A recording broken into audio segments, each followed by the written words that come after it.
Welcome back. Once again, adventurers, to Let's Play ChäoS here. In the last episode, Takumi, Kozue and Sena were all busy sitting on a park bench, or a street bench rather, since they're not actually in a park, eating a bunch of crunchy-kun popsicles.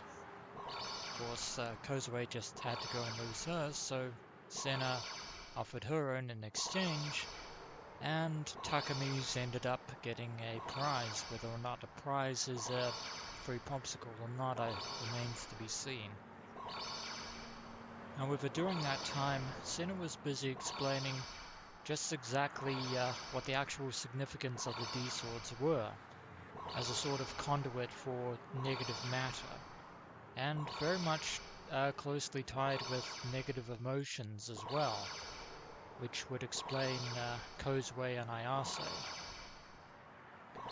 But speaking of which, we've already had two delusions thus far, so I think we're going to go down reality.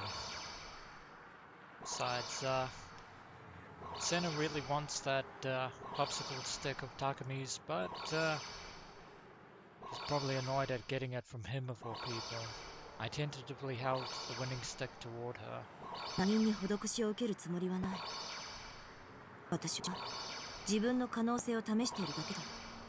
Stoic as ever, I see.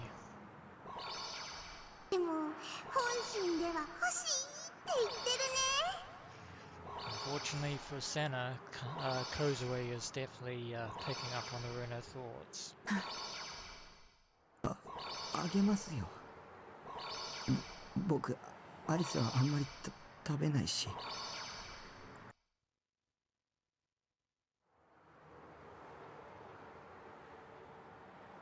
断る。And the moment has passed.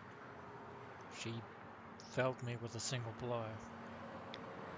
What an unlikable girl, ignoring the kindness of someone's heart. Or was this the stubbornness that tsundere characters are guaranteed to come equipped with? I won't my way over something like that in the third dimension.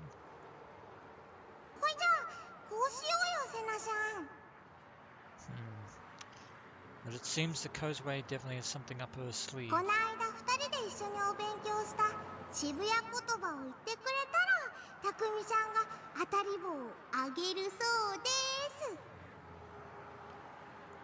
sure what this Shibuya style talk is, but I doubt Sena is going to go along with your plan.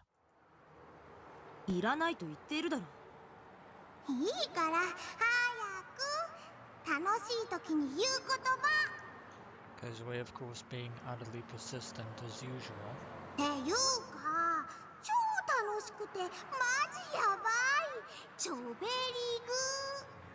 In other words, phrases that are completely uncharacteristic of Sena's personality. Such classic delinquent Kogel vocab. There was some retro slang from a few years ago in as well. A few years, try probably a few decades. They'd studied that together. In a certain sense it made for an amusing prospect, but...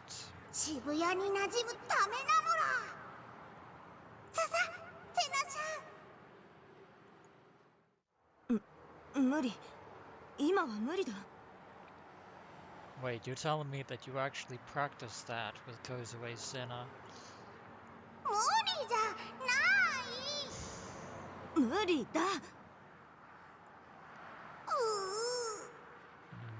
You were close to breaking Sena's icy shell, but alas, no cigar. Kozue stared steadily at Sena as she began to weep. If she pulled this trick, even Sena might not be fooled, but who can say? Or maybe so. っ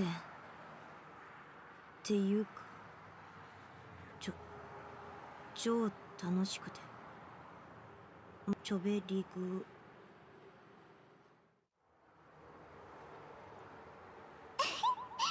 相変わらずセナちゃんは片言ですね。 Well, that wasn't as embarrassing as as it might have been. Probably still embarrassing for Sena. Red-faced Sena looked away. I'd seen something truly amazing. Totally different from how she'd been before, when she'd been rattling off abstruse theories shortly beforehand. Dare mode was the absolute best. I had another glimpse of the possibilities of the third dimension. Good job, Kozue. As a result, I gave my winning popsicle stick to Sena. Unexpectedly, she took it without putting up more resistance. Looked like Kozue's plan worked out in the end. 礼は言わないからな。Since he glared at me as he ostentatiously reshouldered her D-sword, I soon lowered my eyes. Yeah, better go while the going's good. I'd given her a present, so why did she have to threaten me? I just couldn't deal with her. I wondered if she'd do me the favor of staying forever in dare mode. No dice, I'm afraid. それよりお前。たくみさんですよ。たくみちゃんなのか。Come to think of it, in your first encounter at Suzume Academy, you pretty much asked who he was. Not that he actually gave his name, given the fact that he was terrified at the time. 違う。シャンはつけなくても。名前は I felt like I told her before, but apparently she'd forgotten me. 西条匠です。だったら西条。もうこれ以上エラーを作るのはやめておけ。は？なんで？ Same warning as before. 剣は自分の心なのら否定しちゃダメ。コズピーはこの剣のおかげで助かったよ。 Saved her, huh? What had happened in Kozupi's past? It also bothered me that she mentioned wishing to kill. 妄想を現実にする行為にはリスクがつきまとう。粒子とともに追生成される反粒子はディソードにストックされていくんだ。反粒子は数学的に言えば過去へ向かうものだから。ストックすればするほどギガロマニアックスには現在の状態とのズレが発生し、 Consequential lag. Some sort of time dilation or something. やがてその矛盾により存在としての自己崩壊へ至る。 You sure you're speaking Japanese? 小杖もあまりディソードを出すのはやめるんだ。普通に生活していきたいなら私の忠告を聞け。 Well, given the fact that both of you are currently gigalomaniacs, and the ordinary lifestyle is pretty much out of the question, especially given the new gen incidents that are still happening. これはお前たちの命に関わる話だ。 But Sena is serious in her warnings. Sena didn't appear to be saying it as a joke. She wasn't the type to joke around. ましてや西条。お前はディソードなしでリアルブートした。本来ならそんなことできるはずがないんだ。Again with the flower bed. リラックの海にはディソードを通してしか干渉できないんだから。お前は普通じゃない。奴らに目をつけられてもおかしくない。Unfortunately for Takumi, he already has. 奴らって。ギガロマニアックスの力を悪用しようとしている連中がいる。それって将軍？知らない。Well, that pretty much destroys the possibility that Sena was actually working under Shogun. And she said it so calmly that she isn't lying. 誰だそれは。 Kozue, is Sena lying? ついてないよ。西条。将軍とは誰だ。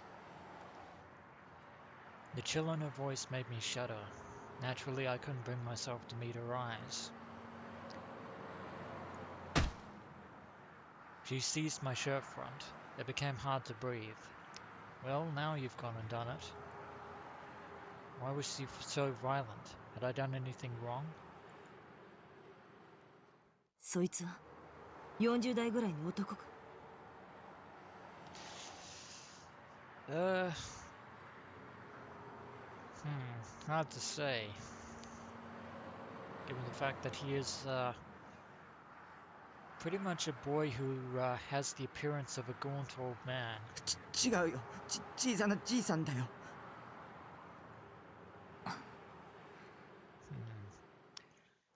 But Sena is clearly looking for someone. And in fact, remember hearing the name Hatano mentioned when she was interrogating that Nozomi porter. Sena let me go at once. そいつもギガロマニアックスなのか。わからない。でもニュージェネの真犯人だよ。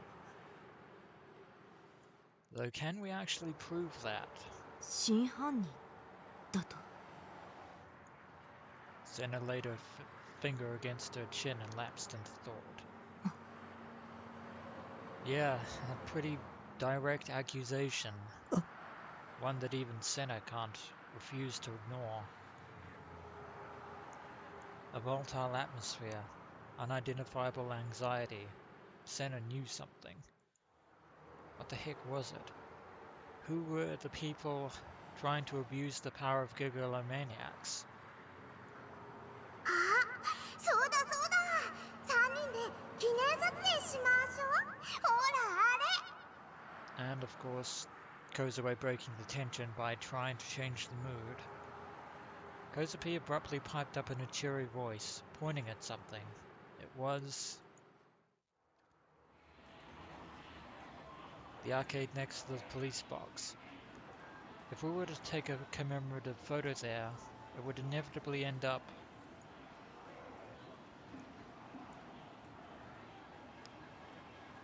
Yep, it turned out like this.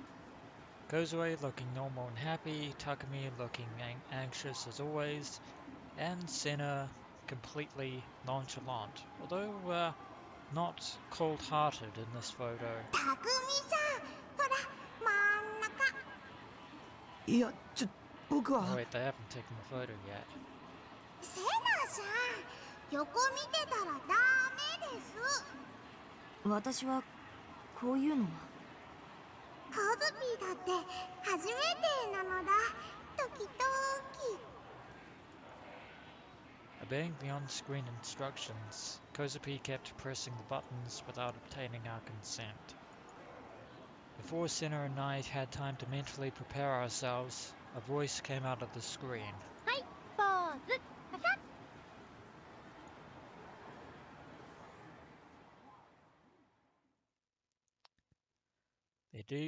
Their D-swords didn't show up. Of course not. In the photograph we took. Because they were not materialized.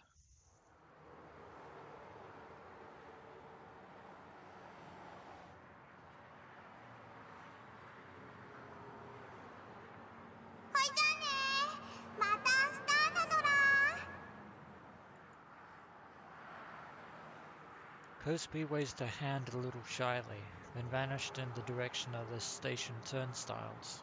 Sena and I watched her go. If possible, I didn't want to be left alone with Sena, even though that's exactly what has just happened. Except she didn't seem to be interested in heading home. Did she plan on wandering around the area again as she usually did? Most certainly. I'd have liked to leave at once, but beforehand, there was just one thing I wanted to ask the Gigalomaniac's PhD no matter what.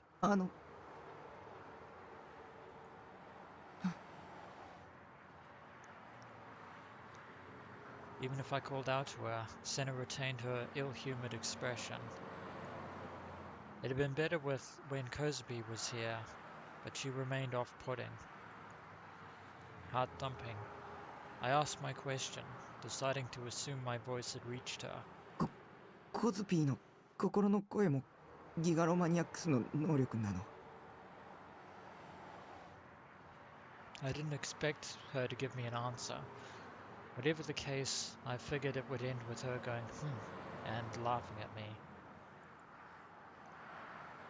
Sena cast a glance at me, then shifted her eyes to the jumbotron by the pedestrian scramble. 心の声はいわば妄想だ。We already knew that much. She responded thus. 梢はそれを他人のデッドスポットに送り込んでいるに過ぎない。仕組みはさっき説明したものと何も変わらない。送り込んだ粒子を映像ではなく音声に変換しているんだ。電話と同じだな。そして梢から心の声という妄想を送り込まれたことで、お前と梢の間で周囲共通認識が成立したんだ。テレパシーで会話しているように思えるが、全然違う。だったら僕の心の声はどうしてコズピーに届いたの？ Well, that was two questions. I myself hadn't delivered any delusions to Kozupi's dead spots. If that were the case, Kozupi should only have been able to send a one-way transmission. Yet we carried out a successful conversation with the voices of our hearts. ギガロマニアックスは他人の妄想を見ることができる。梢は特にその能力が高い。他人が垂れ流す妄想をほぼ強制的に見せられていると言ってもいい。 Made to see. That sounds incredibly ominous. Seeing delusions. Could someone really do that? I couldn't, so I didn't think I was a gigalomaniac. Except you did. With a sudden distant look in her eyes, Sena transferred a line of sight from the jumbotron to a crowd walking in the pedestrian scramble. ギガロマニアックスとなったものは誰だろうと一度は壊れているんだよ。壊れたって何が？心がだ。梢は東京に来る前、奴らに追い詰められて心を壊した。And Sena began speaking of what Kozubi had experienced before she transferred. Sena had said she'd seen it, like a film, the first time she and Kozubi met.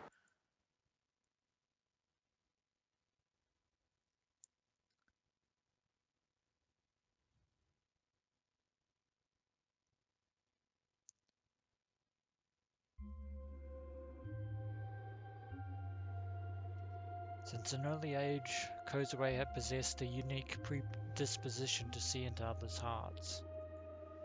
Even so, she faced this ability in her own way, and somehow she had managed to lead a peaceful lifestyle while concealing it from other people. The change began with mirrors. Once she entered high schools, Kozue began to frequently spot the reflection of mirrors as she went about her everyday life. At first she thought it was a mere coincidence. It happened only about once or twice a day. But as the months went by, that frequency gradually increased. She would encounter people in possession of mirrors over 10 times per day. Actual mirrors or allegorical mirrors?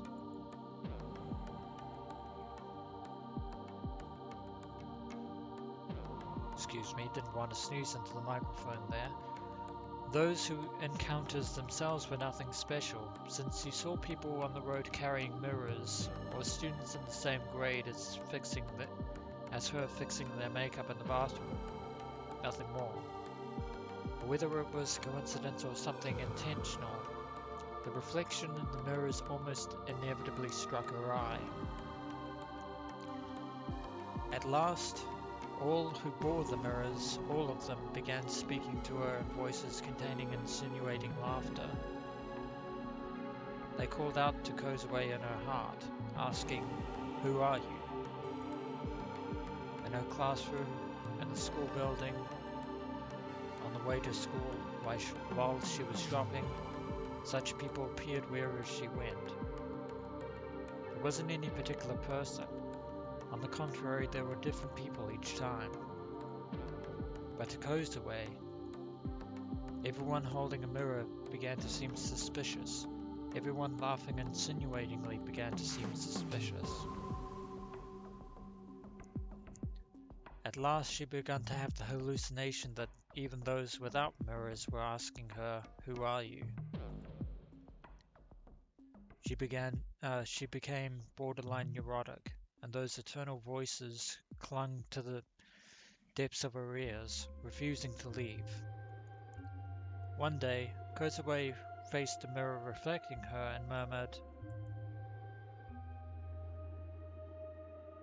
お前は誰?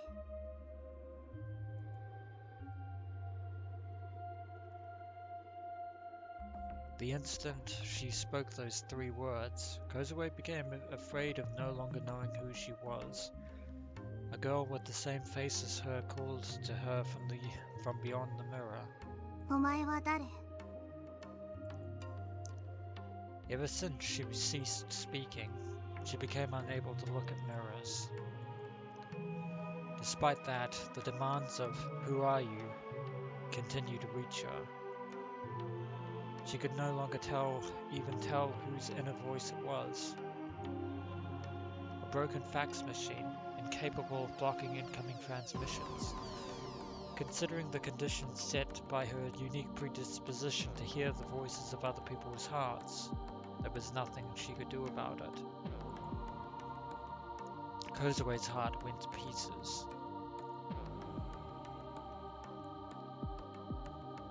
One day, after she became a sophomore,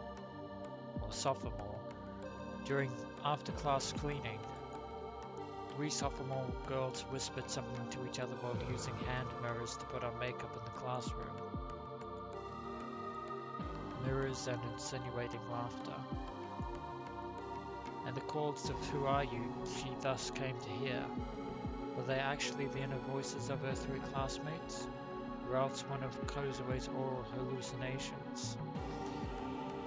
Yeah, traumatizing doesn't even begin to describe it. She didn't care which. As Kozue's eyes quivered in terror, a mirror's reflection entered them. For a second, her field of sight went bright. Was it on purpose or a coincidence? She didn't care which. Kozue's heart, which had been strained for over a year, broke with the sound of something crushing. Oh dear. Before she knew it, she was screaming, rather shrieking. Her instinctive desire to kill controlled her. For the first time, she seized the D-sword she could see at the edge of her field of sight. She attacked her 3 classmates. With her real-booted D-sword, she severed their mirror-holding right hands in an instant.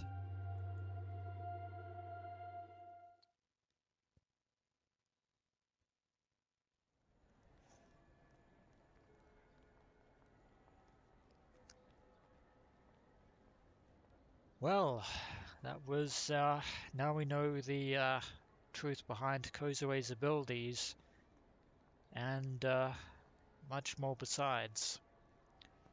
But that is going to be it for this episode of Let's Play Chaos Head, and when we return, adventurers, looks like Takumi's still has it in him to face yet another day of Suame Academy. As always, until next we meet.